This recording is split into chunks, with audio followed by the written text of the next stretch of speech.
فطرے کی مقدار یہ ہے کہ وہ نصف سا گیہوں، سا ایک وزن کا نام ہے جو پرانے زمانے میں رائج تھا، آج کے وزن میں ہم کہہ سکتے ہیں کہ تقریباً 1.25 کلو گیہوں یہ مقدار فطرے کی ہے۔ اس کی جو قیمت بنتی ہے، یا تو گیہوں نکال دیں یا اس کی قیمت نکالیں، اور قیمت نکالنے میں غریبوں کو زیادہ فائدہ ہے، اس لیے یہ قیمت نکال کر غریبوں کو دی جائے۔ فطرہ نکالنے کا وقت یہ ہے کہ عید کی نماز کے لیے جب جائیں تو نماز سے پہلے فطرہ نکال دینا چاہیے۔ رمضان کے آخری عشرے کے دوران مسلمان عبادتوں کے ساتھ ساتھ عید کی تیاریوں میں جٹ جاتے ہیں۔ روزے دار اپنے لیے اپنے اہل خاندان کی عید کی خوشیوں کو دوبالا کرنے میں سرگرم ہو جاتے ہیں۔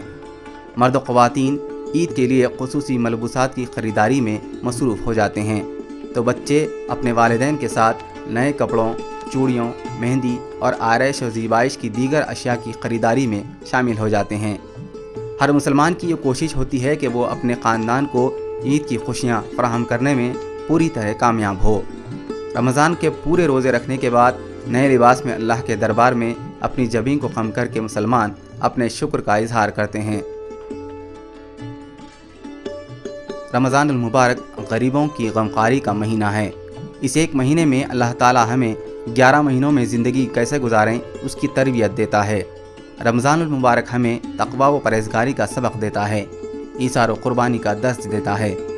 ہمیں چاہیے کہ اس مہینے کے ذریعے حاصل ہونے والے ثمرات کو اپنی زندگی میں بڑھتیں اور ایک صالح معاشرے کی تشکیل میں اپنا رول ادا کریں۔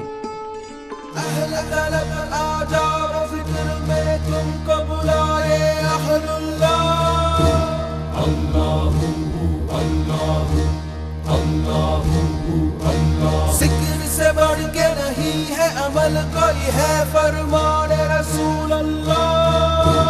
اللہ اللہ اللہ اللہ، نجات ملتی ہے ان کو یقیناً کرے جو قلب سے ذکر اللہ۔ اللہ اللہ اللہ اللہ، ذکر سے سر کٹتا ہے۔